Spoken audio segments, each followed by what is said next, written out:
No diary entry is our whole life.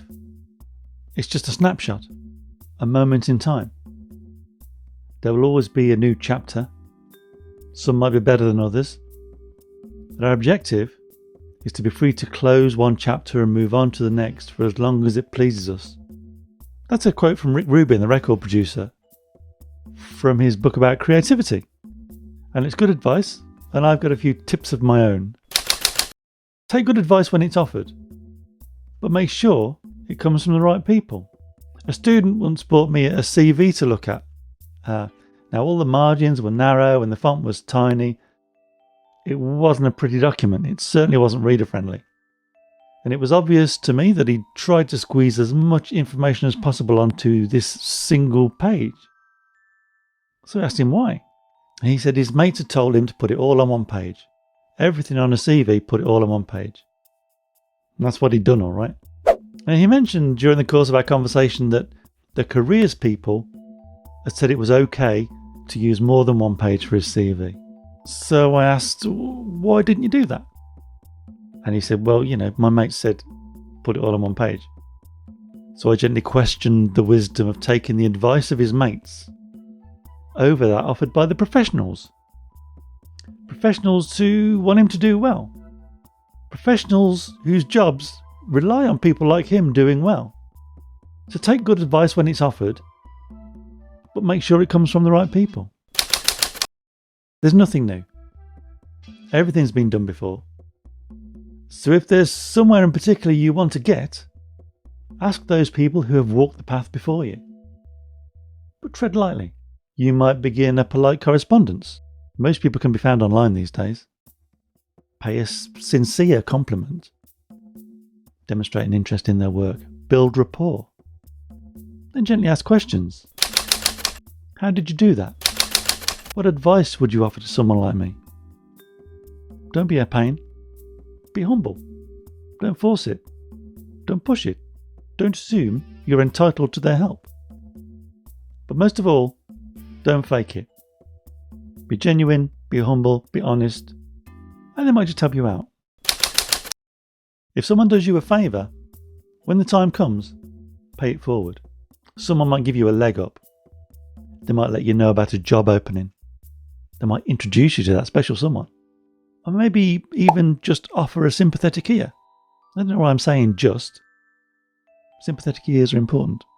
The point is that if someone does anything that helps you in some way, at some point in the future you do the same for someone else. It's a competitive world. We all need a leg up at some point. You might not be able to pay it back, but you can pay it forward. There's always something new to learn. The world is constantly changing. For example, in the greater scheme of things, widespread access to the internet hasn't been around that long. Yet already, our lives rely on it. There's not a day goes by that most people don't use the internet in one way or another. The question is, what's next? There's bound to be something. There's always something. Something that changes everything. Things as they are now are not how they will always be.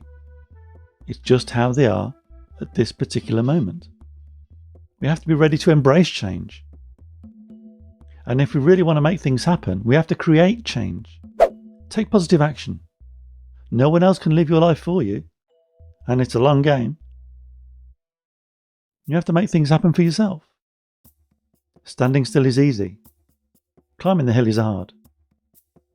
Expect change because it will come, not just from you, but things outside your control, which is actually most things.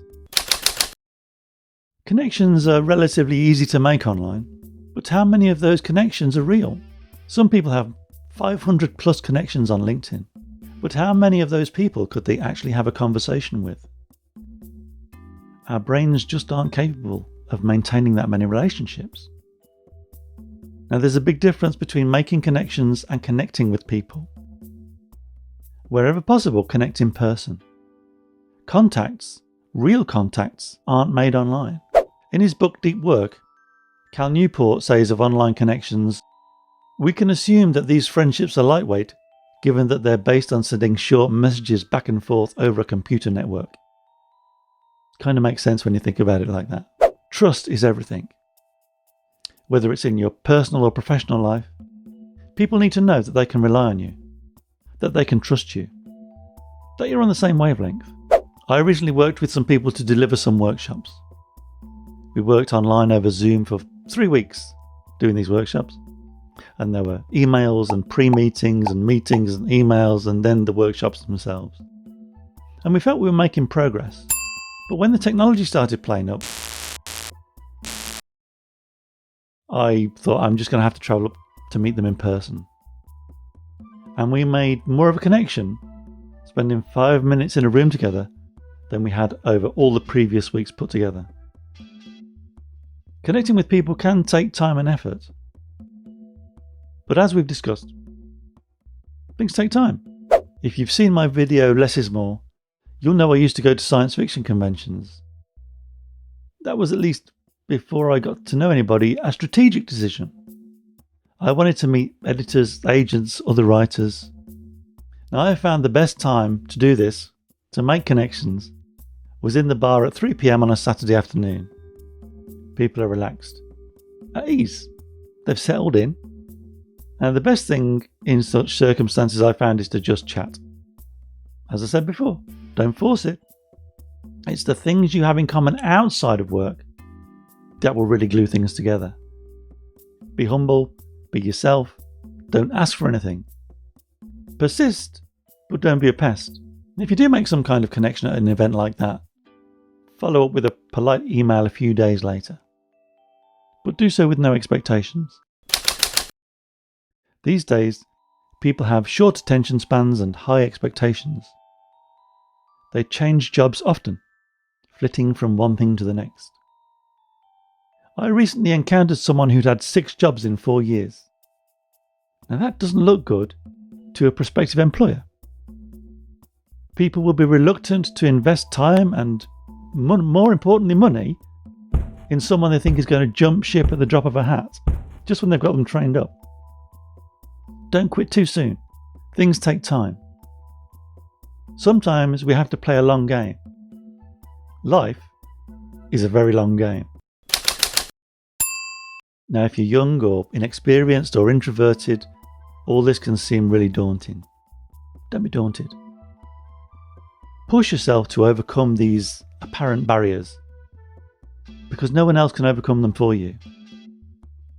Making a personal connection has far greater value than an online link with someone you don't know and are never likely to meet, and who, let's face it, might not even be real. Invite people out for coffee. Then buy that coffee. How about I buy them cake? Who doesn't like cake? Let them get to know you. Show them that you're a decent person they can work with. But be prepared for that long game. Careers don't happen overnight. But friendships can last a lifetime.